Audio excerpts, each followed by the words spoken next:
must point something out. When we talk on the governor, speak on the president's address, the Honorable Prime Minister leaves the chamber. Today, when we're speaking on the finance bill, the Honorable Finance Minister leaves the chamber. We members of the opposition are deeply pained by this. We hope that the government will take notice of our pain and be present in the House each time that we speak on relevant issues. Theodore Roosevelt, the 26th President of the United States, had said, in any moment of decision, the best thing you can do is the right thing. The next best thing you can do is the wrong thing. And the worst thing you can do is nothing. The Honorable Finance Minister has made a mockery of the people of India in this union budget by doing absolutely nothing. Broadly, so income tax, property tax, investment tax on capital gains, these are done in a way that the richer you are, the more tax you pay.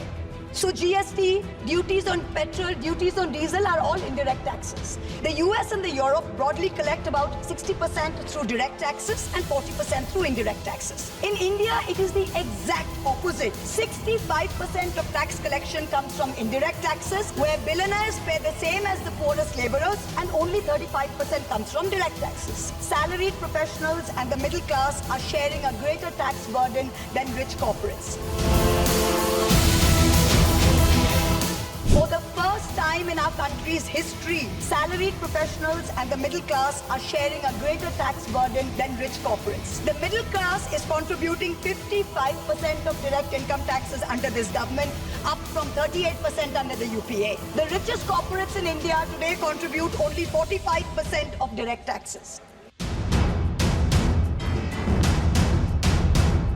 People think real estate has made enormous profits. If you look at RBI's housing index for the past 10 years, the average rise in property prices has been between 4.5% and 5%. So if the middle class is invested in property that is below 11% return, so indexation is going to harm you. The Honorable MOS Finance yesterday, on Monday, told this House that the government has collected 8,263 crores as GST on health insurance for the fiscal year 23-24 alone. This is blood money. What are you doing? You are imposing GST, same rate that a billionaire pays, the poorest middle class person has to pay. The price of the cutlets in the parliamentary canteen in the last 10 years have been adjusted for inflation with the government's approval. The price of the cutlets in the parliamentary canteen have more than doubled. But when it comes to giving social security for the poorest of the poor, it is still 200 rupees in the last 10 years, no change. This government has got the worst track record of creating jobs. India has more jobs in the informal sector, not in the formal sector. The budget is talking of an internship program with the top 500 companies. This is a joke. The top 500 companies employ 70 lakh people in total. That is 1% of the total workforce. Our workforce is about 57 crores. You are expecting companies which have a total work, which employ 70 lakh people, to give employment to 1 crore interns. Please let us know how this is going to happen. I'm really curious.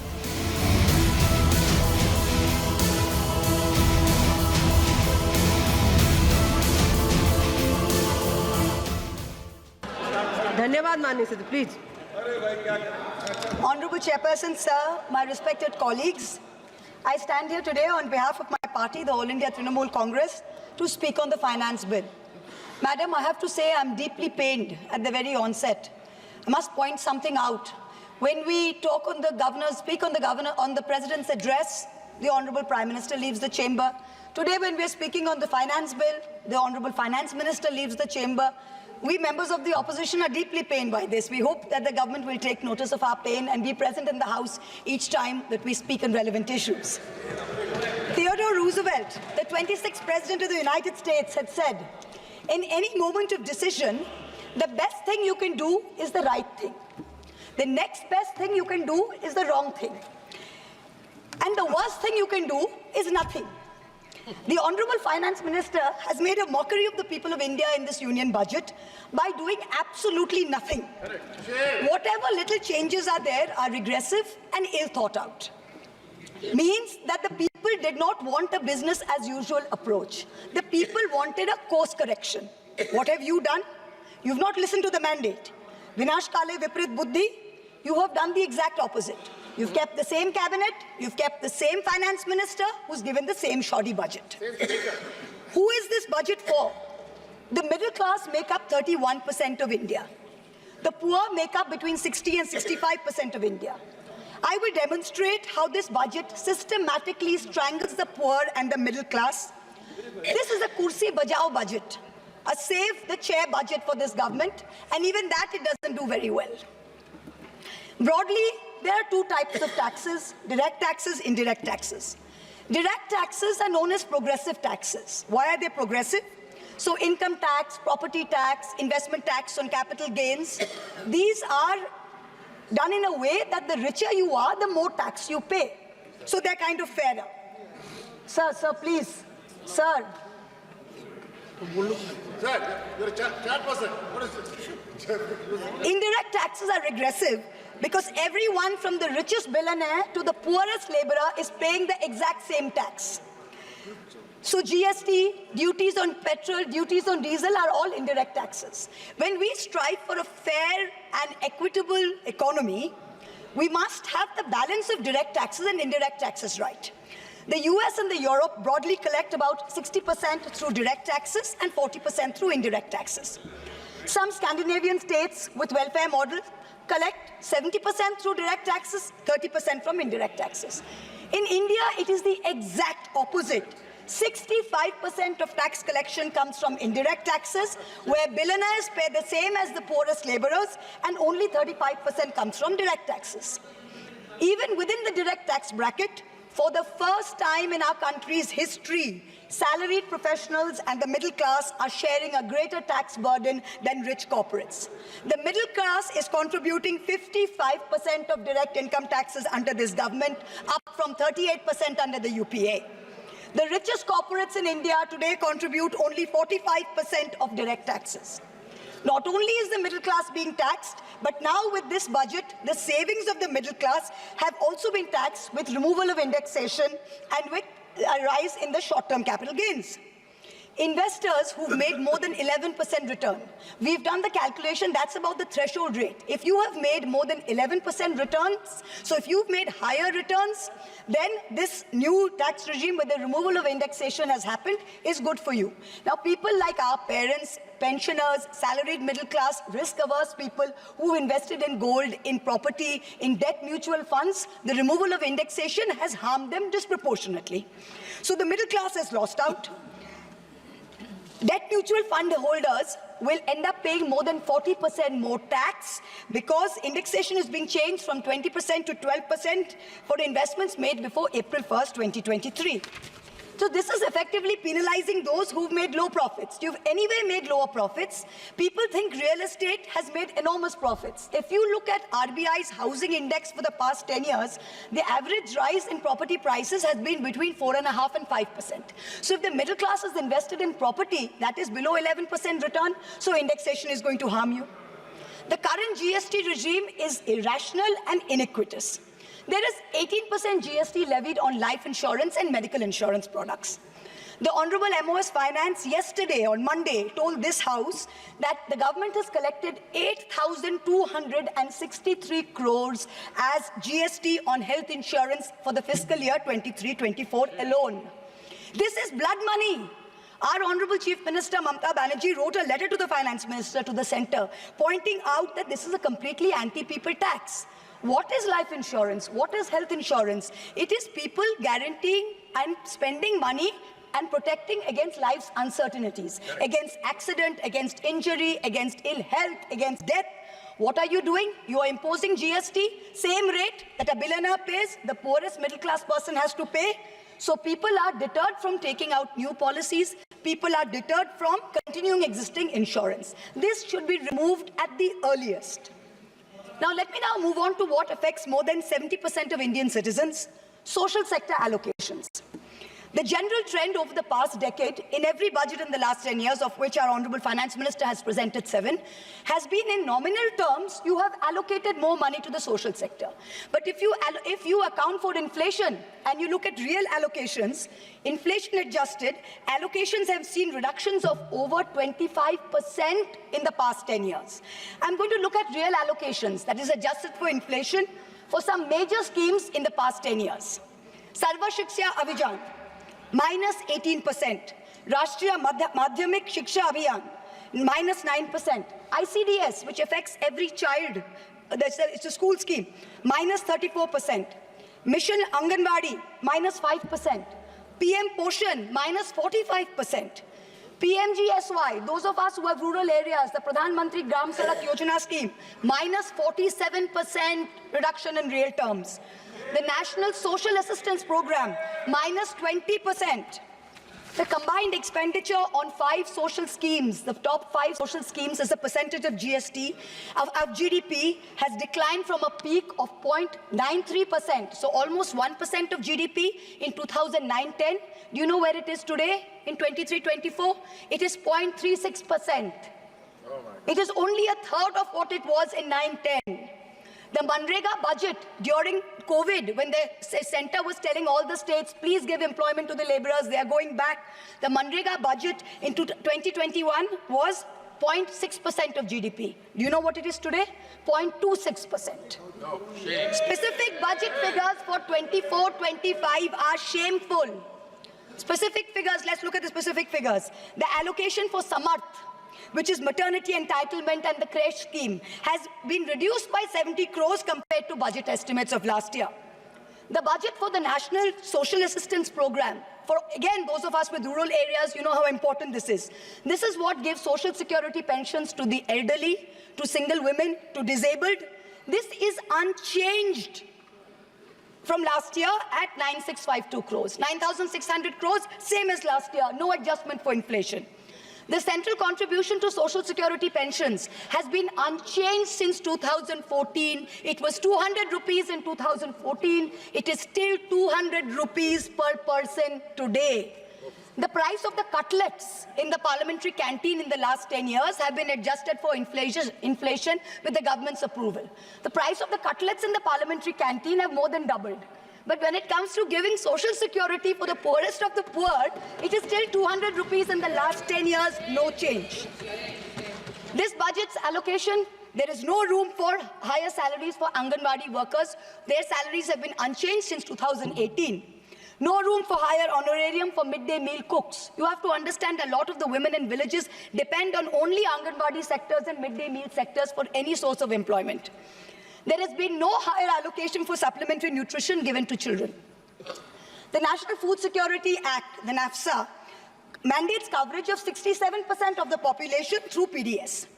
The Prime Minister has very proudly proclaimed that this is a food surplus country. Fine. Then why have we not increased the population covered under rations? Since 2011, you have not had a census. Since you have not had a census, you have not increased the number of people being covered under rations. Also, one very important question.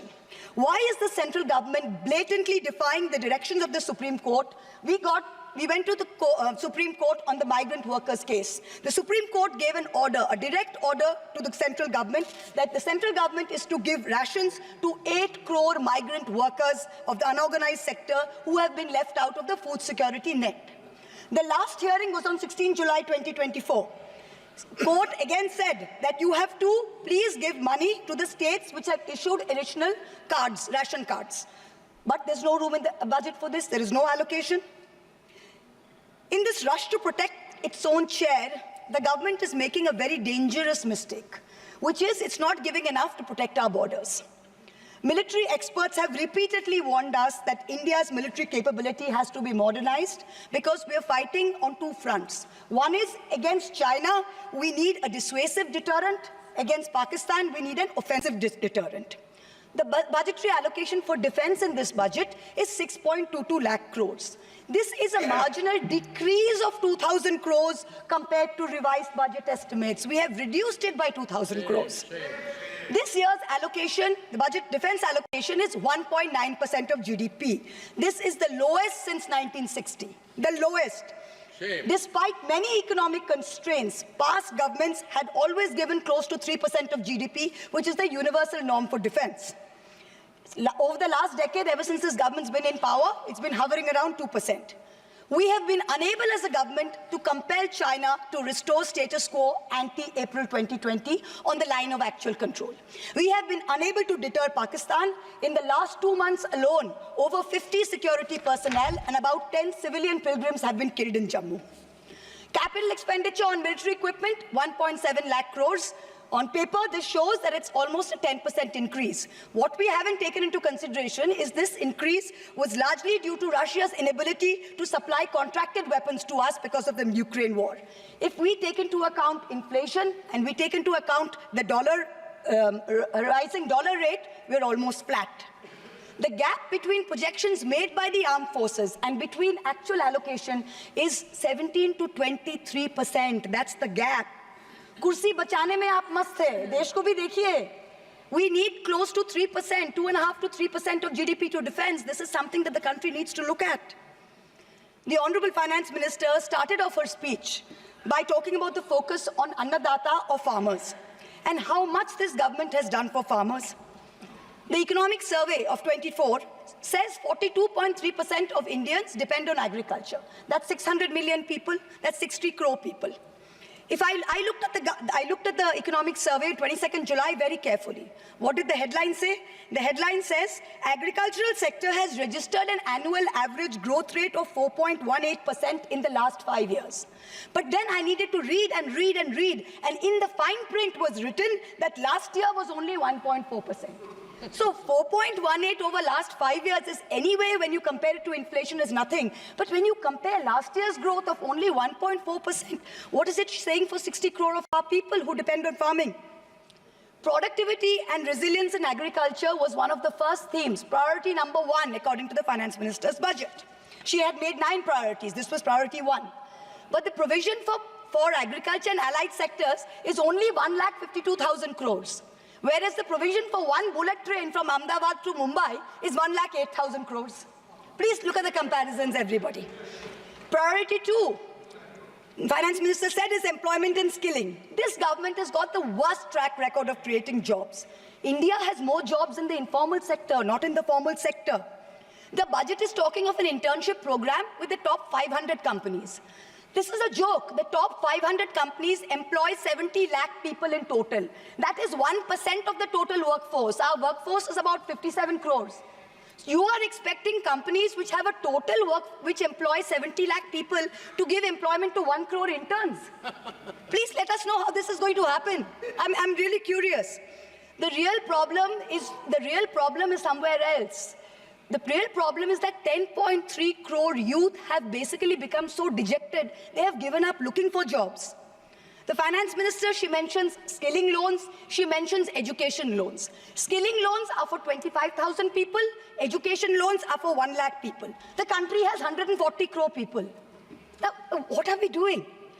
Priority 3, according to the Finance Minister, inclusive human resource development and social justice. In this section, the budget says, first on Bihar, we will support expressways. What you're not saying is that you will make expressways which will charge very high tolls. So you are recovering the money, you're not doing anyone a favor. You're charging back-breaking tolls. You might give another bridge which might collapse. Yes. You will set up another power plant, which like Jharkhand may also be outsourced to a favorite businessman. Correct. He can be given a nice juicy PPA and sell more imported coal. Secondly, on Andhra, there are no grants, but only loans, that too from multilateral agencies. So basically, dollar loans will be given to Andhra Pradesh, which future generations will have to pay back with interest. There was also another sweeping statement. Grants for backward regions of Rayalaseema, Prakasam and North Coastal Andhra, as stated in the Act, will be provided. I looked in the entire demand for grants with a tooth comb, with a microscope. And I looked at the expenditure budget, nothing was provided anywhere. I don't see the intelligent people of Andhra being fooled by this. Priority 4, manufacturing and services. The Finance Minister has devoted an entire section on how MSMEs are a priority. I believe her, yes, it should be a priority. But I'm very confused. Most medium and small enterprises are either proprietorships or partnerships. Madam, can you please explain why these proprietorships and partnerships are taxed at higher rates than companies? This makes no sense. Is the A-team the only businesses who are sending truckloads and tempo loads? MSMEs are not sending. Is that the problem? And also the government needs to get rid of the bizarre 29A of the Insolvency and Bankruptcy Code, because it is killing companies that are in trouble. It does not allow promoters to propose a resolution plan. As long as we have this code, promoters cannot propose a resolution plan. We need to get rid of this. Priority 5 in the finance minister's speech, urban development. The Prime Minister had said every citizen will get a house by 2022. We are now in 2024 and we are still making allocation for 3 crore more houses. Can you please tell us how many more houses we need and when it's going to be done? Let's get this over with. 2047. Priority 6, energy security. The less I speak about this, the better it is. Energy security is security for best friends. It's created by allowing best friends to import low-grade quality coal, mark it up as high-grade quality coal, and sell it to state development corporations at the cost of the country's environment, at the cost of the health of our citizens. Priority 7, the finance minister said, was infrastructure. She announced in a true style of Shagun that she's gifting the nation 1,11,111 crores. 111,111. This is flat on last year. Sadly, most of this will go towards crony capitalists. You'll make roads that have potholes, you'll have airports that leak, you will have bridges that fall out, and the taxpayer will pay for this. The budget speaks of private sector participation. But remember one thing, they bid out 6 airports to one company for a fee to be paid by the government. Then they created a policy that allows the regulator to keep increasing the user development fee. So actually, it's the flying public of India that are paying for this. Priority 8. Innovation, research and development. Grand words, these are just grand words. The finance minister seems to have forgotten that most entrepreneurs register their product and software IPs in foreign countries like the US, since IP registration system for patents is a complete failure in our country. Unless you fix patent registration, this is not going to happen. The last priority she talks about is next generation reforms. This is also another Jamla. She says, I propose to earmark a significant part of a 50-year interest-free loan for competitive federalism. So this is double speak. We'll keep this money in our pocket. If Nitish ji and Chandrababu ji see through our Jumla and they make a big fuss, we'll have some additional funds to keep them happy and to keep the government going. Finally, I have to mention one interesting fact, and I hope that the Treasury benches will have the patience to hear me out. Please. I wholly agree with the Finance Minister on one thing. The budgets for the CBI and the ED have been reduced this year, and I was wondering why. Is it because the voters didn't like the fact that you were using the CBI and the ED to go after the opposition and file fake affidavits? Or is it because you have outsourced the CBI and the ED completely to a businessman in Ahmedabad who's controlling the whole thing? Why have you reduced it? Number one, the former Maharashtra Home Minister highlighted how BJP leaders and agencies have threatened him to filing a fake affidavit. In the case of Sandesh Khali in West Bengal, the women have confirmed on video that BJP leaders forced them to file fake statements. Similarly, I'm told in my matter, Mr. Adani on October 16, 2023, got my friend to his office in Ahmedabad and threatened him with dire consequences to file a fake affidavit. Actually, it was Mr. Adani's in-law, Mr. Cyril Shroff, who filed the fake affidavit and forced him to sign it. Even today, every mid-level official in Adani's office calls mid-level officials in the CBI and says, 161 statement change karaiye, aapka sir ko bulaiye, madam ke against mein statement dijiye. I am telling the CBI, why are you, madam? Please take a 164 statement once and for all. Don't keep calling back people at Adani's behest to change 161 statements to implicate me. It's going to get you nowhere. Let us reduce the CBI and the ED budget to zero. Let us, Mr. Adani pay the full 1,500 crores. Let us outsource it completely to him. End of story. In short, this Kursi Bajao budget is a desperate attempt by the government to stick its head in the sand and act like that the mandate of 2024 never happened. But the coming days are going to prove the instability of this government and the inefficacy of its economic policy. We wait for that day. Thank you very much, madam. Thank you. माननीय सदस्य member has made specific allegation against the government in a particular business house, and she has been tortured like anything. The matter may be referred to the privilege committee. Suo privilege committee has to take action on this. It was very serious allegation. A member of parliament is being tortured by a business house, and still it is being doing. That has to be looked into by the privilege committee. The privilege of सभापति महोदया, ये जिस case के बारे में जिक्र कर रही हैं, वो लोकपाल पर मेरा केस है। मेरा केस है, मैंने कंप्लेन किया है, मेरे कंप्लेन पर वो केस है।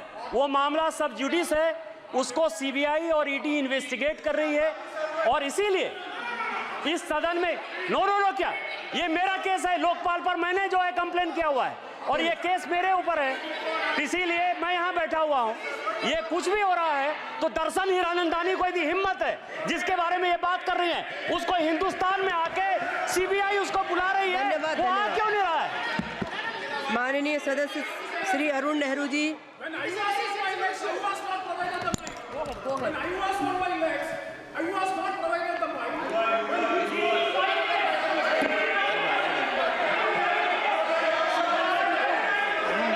प्लीज कंटिन्यू, प्लीज सदस्य, प्लीज माननीय सदस्य, प्लीज। अरुण नेहरू जी, माननीय सदस्य। மதிப்புக்குரிய